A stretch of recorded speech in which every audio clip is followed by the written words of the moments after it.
विश्व इतिहास की झलक। इस पुस्तक से आइए आज सुनते हैं 15वां पत्र, जिसे लिखने की तारीख है 20 जनवरी सन 1931। पत्र का शीर्षक है ईसा के पूर्व 6वीं सदी और मजहब। आओ अब हम इतिहास की लंबी सड़क पर आगे बढ़ते हैं। आज से 2500 साल पहले, यानी दूसरे शब्दों में ईसा से करीब 600 साल पहले की एक बड़ी मंजिल हम तय कर चुके हैं। लेकिन ये न समझना कि ये कोई निश्चित तारीख है। मैं तो तुम्हें समय का एक मोटा अंदाज़ा दे रहा हूँ। हम देखते हैं कि भारत और चीन से लेकर ईरान और यूनान तक भिन्न भिन्न देशों में अनेक महापुरुष, बड़े बड़े विचारक और धर्म प्रवर्तक इसी युग में मिलते हैं। वो सब बिल्कुल एक ही समय में नहीं हुए हैं, लेकिन उनका समय एक दूसरे से इतना नज़दीक था कि ईसा के पहले की 6वीं सदी का ये ज़माना एक बड़ा रोचक युग बन गया है। ऐसा मालूम होता है कि उस समय सारी दुनिया में विचारों की एक लहर उठ रही थी। लोगों के दिलों में ज़माने की परिस्थिति से असंतोष और कोई बेहतर चीज़ प्राप्त करने की आशा और लालसा उमड़ रही थी।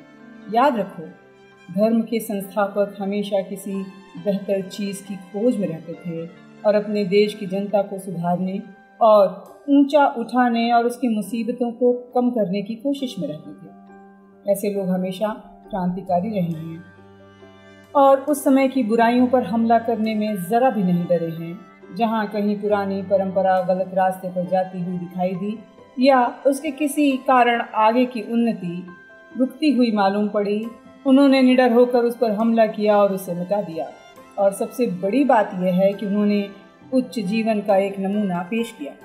ये पीढ़ी दर पीढ़ी एक आदर्श और प्रेरणा बन गया। भारत में ईसा से पहले की उस 6वीं सदी में बुद्ध और महावीर पैदा हुए। चीन में कन्फ्यूशियस और लाओ त्से, ईरान में जरतुस्त या ज़ोरास्टर और सामोस के यूनानी टापू में पाइथागोर। तुमने पहले भी ये नाम सुने होंगे, शायद किसी दूसरे सिलसिले में। स्कूल के साधारण लड़के लड़की पाइथागोरस को एक झंझटी समझते हैं, जिसने रेखागणित का एक प्रमेय सिद्ध किया था जो इन बेचारों को सीखना पड़ता है। इस प्रमेय का संबंध एक समकोण त्रिभुज की भुजाओं पर वर्ग चतुर्भुजों से है।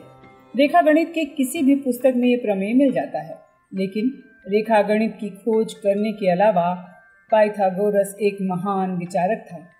हमें उस बारे में बहुत कम मालूम है। ईरान को ज़रथुस्त ज़ोरास्टर धर्म का संस्थापक कहा जाता है, लेकिन मुझे ये निश्चय नहीं है कि उसे इस धर्म का संस्थापक कहना कहाँ तक ठीक है। शायद ये कहना ठीक होगा कि उसने ईरान के पुराने विचारों और मजहब को एक नई दिशा में मोड़ा और उन्हें नया रूप दिया। एक लंबे अरसे से ये मजहब ईरान से बिल्कुल ख़त्म हो गया है। जो पारसी लोग बहुत पहले ईरान से भारत चले आए, वो अपने साथ इस मजहब को लेकर आए और तब से उसी को मानते आ रहे हैं। चीन के इस ज़माने में 2 महापुरुष हुए, कन्फ्यूशियस और लाओ त्से तुंग। कन्फ्यूशियस का नाम ज़्यादा सही तरीके से कुंग फू से लिखा जाता है। साधारण अर्थों में इन दोनों में किसी को भी धर्म संस्थापक नहीं कह सकते।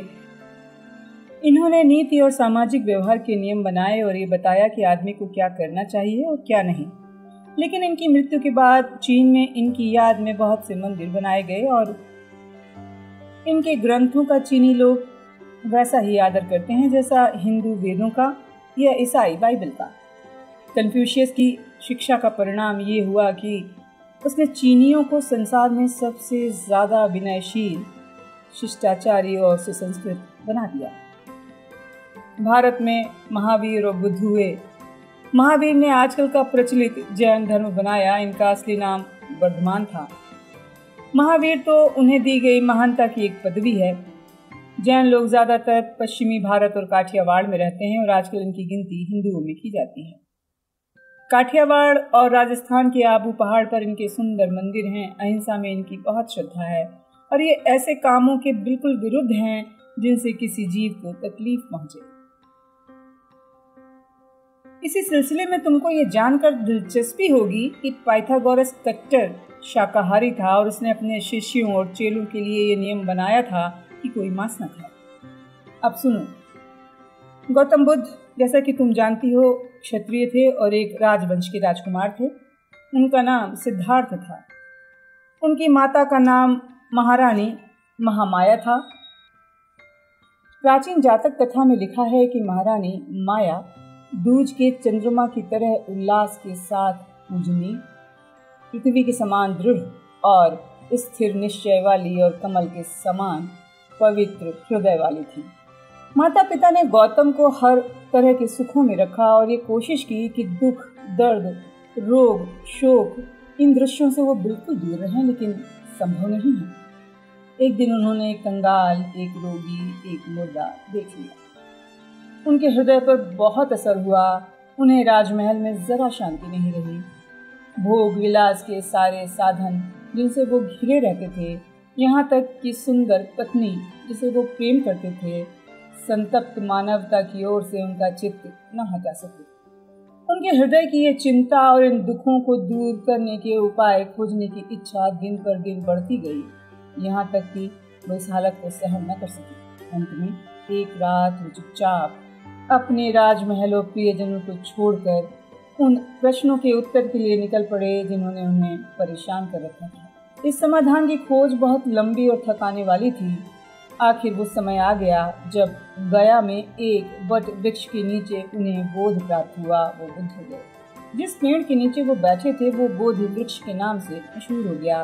प्राचीन काशी की छाया में बसे हुए सारनाथ के, जो उस जमाने में ऋषि पत्तन कहलाता था, मृगदाओं में बुद्ध ने अपने सिद्धांतों का प्रचार शुरू किया।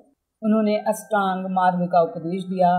देवताओं के नाम पर सब तरह की बलि की उन्होंने निंदा की और इस बात पर जोर दिया कि उन बलिदानों की बजाय मनुष्य को अपने क्रोध, द्वेष, ईर्ष्या और बुरे विचारों की बलि देना चाहिए। बुद्ध के जन्म के समय भारत में पुराना वैदिक धर्म प्रचलित था, लेकिन वो बहुत बदल गया था, अपने ऊंचे आदर्शों से नीचे गिर गया था। ब्राह्मण पुरोहितों ने तरह तरह के कर्मकांड, पूजा पाठ और अंधविश्वास फैला दिए थे। क्योंकि पूजाएं जितनी ज्यादा होती, पुरोहितों को उतना ज्यादा फायदा होता। जाति का बंधन बहुत कड़ा होता जा रहा था। आम लोग शकुन, अपशकुन, मंत्र, तंत्र, जादू, टोने और धूर्तों से डरते थे। इन तरीकों से पुरोहितों ने जनता को मुट्ठी में कर लिया और क्षत्रिय राजाओं की सत्ता को चुनौती देने लगे। इस तरह क्षत्रियों और ब्राह्मणों का संघर्ष चल रहा था। उसी समय बुद्ध एक बड़े लोकप्रिय सुधारक के रूप में प्रकट हुए।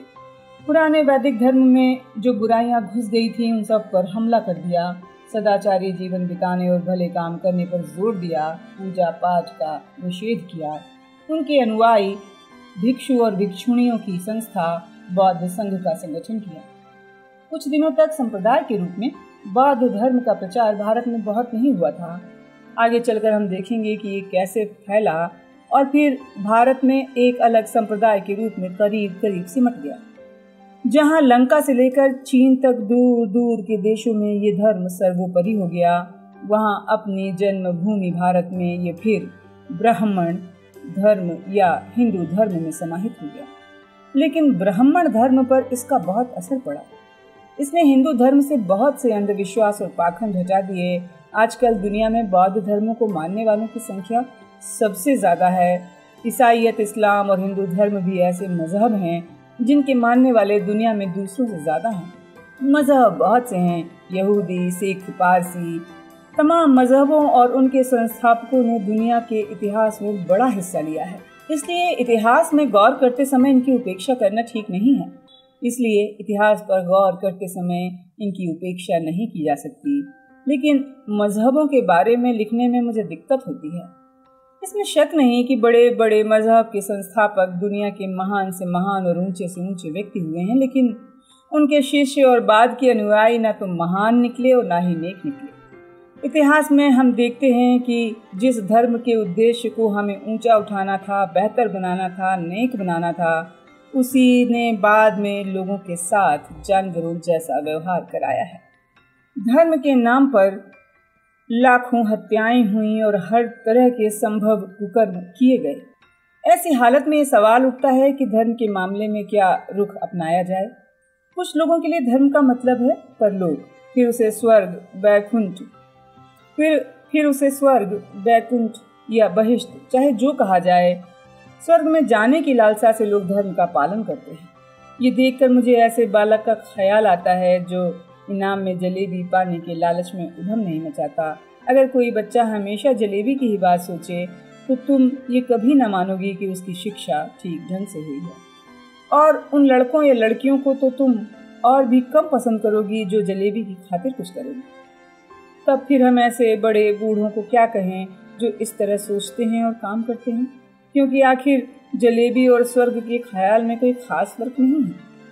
हम थोड़े बहुत स्वार्थी होते हैं, लेकिन फिर भी हम अपने बच्चों को ऐसी शिक्षा देने की कोशिश करते हैं जो जहाँ तक हो सके निस्वार्थ रहें। कुछ भी हो, हमारे आदर्श बिल्कुल स्वार्थहीन होने चाहिए, जिससे हम अपने जीवन में उन तक पहुँचने की कोशिश करते रहें। हम सफलता चाहते हैं, अपने कर्मों का फल चाहते हैं, ये स्वाभाविक है, लेकिन हमारा लक्ष्य क्या है? क्या हमें सिर्फ इसकी ही फिक्र करनी चाहिए या सार्वजनिक हित की, यानी देश, समाज, मनुष्य जाति की भलाई की? आखिर इस सार्वजनिक हित में ही हमें अपनी भलाई शामिल करनी चाहिए। मेरा ख्याल है कुछ दिन हुए मैंने अपने एक पत्र में संस्कृत का एक श्लोक उल्लेखित किया था। इसका मतलब ये था कि व्यक्ति को कुटुंब के लिए, कुटुंब को जाति के लिए और जाति को देश के लिए कुर्बान होना चाहिए। यहाँ मैं संस्कृत के एक और श्लोक का अर्थ तुमको बताना चाहता हूँ जो भागवत में आया था। उसका अर्थ ये है, मुझे ना तो अष्ट सिद्धियों के साथ स्वर्ग जाने की इच्छा है, न ही जन्म और मृत्यु से छुटकारा पाकर मोक्ष पाने की कामना है। मेरी इच्छा तो ये है कि दुखी जनों के दिलों में बैठ जाऊं और उनका दुख दर्द अपने ऊपर ले लूं, जिससे वो पीड़ा से मुक्त हो जाएं। एक धर्म एक बात कहता है, दूसरा दूसरी, और ज्यादातर पहला व्यक्ति दूसरे को मूर्ख या धूर्त समझता है। सच्चा कौन है? क्योंकि ये लोग ऐसी चीजों की बात करते हैं जो ना आंख से देखी जा सकती है, ना सिद्ध की जा सकती है, इसलिए दलीलों में ऐसे मामलों को तय करना मुश्किल होता है। दोनों के लिए ये हिमाकत मालूम होती है कि ऐसे मामलों पर पक्की बात करें। हम में से ज्यादातर लोग तंग विचारों के हैं। हम ये सोचने का साहस कैसे कर सकते हैं कि सारे सत्य का ज्ञान हमें ही है और उसे हम अपने पड़ोसी के गले में जबरदस्ती उतार दें। संभव है कि हम सच्चाई पर हों, संभव है कि हमारा पड़ोसी सच्चाई पर हो, और संभव है कि हम दोनों ही सच्चाई पर हों। अगर तुम किसी पेड़ का फूल देखो तो उस फूल को पेड़ नहीं कहोगी, उसी तरह दूसरा आदमी दूसरे पेड़ की पत्तियां ही देख रहा हो। इसे हम ऐसे समझते हैं कि यदि हमने किसी पेड़ पर सिर्फ एक फूल देखा है तो हम उस फूल को ही पेड़ मानने लगेंगे।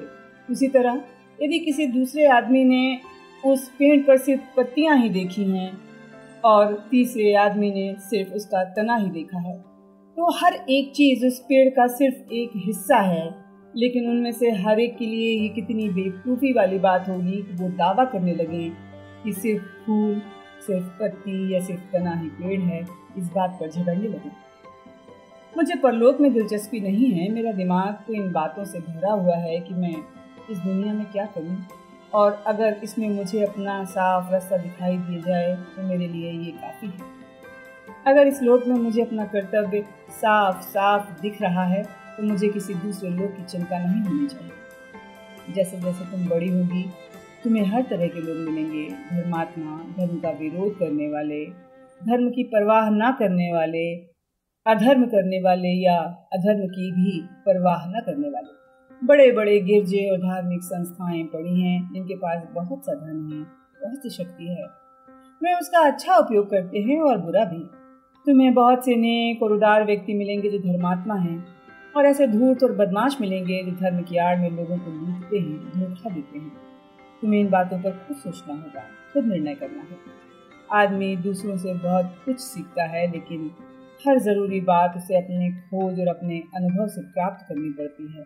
कुछ ऐसे सवाल हैं जिनके उत्तर हर स्त्री पुरुष को खुद अपने आप तलाश करने पड़ते हैं, लेकिन निर्णय करने में जल्दबाजी नहीं होनी चाहिए। किसी भी बड़े या महत्वपूर्ण निश्चय पर पहुंचने से पहले तुम्हें अपने आप को अभ्यास और शिक्षा के जरिए इस योग्य बनना होगा। ये ठीक है कि आदमी को खुद सोचना चाहिए और निश्चय करना चाहिए, लेकिन इसके लिए उसमें उतनी योग्यता होनी भी चाहिए। तुम किसी दुधमुहे बच्चे से किसी बात का निर्णय करने के लिए कभी नहीं कहोगी। इसी तरह बहुत से आदमी ऐसे हैं जो उम्र में बड़े हो गए हैं, लेकिन उनका मानसिक विकास करीब करीब दुधमुहे बच्चे जितना है। मेरा पत्र आज साधारण से कुछ ज़्यादा लंबा हो गया है। संभव है तुम्हें नीरस लगे। लेकिन इस विषय में मैं कुछ कहना ही चाहता था। अगर आज तुम्हें मेरी कोई बात समझ में ना आए तो कोई बात नहीं, जल्दी ही तुम ये बातें समझने लगोगे।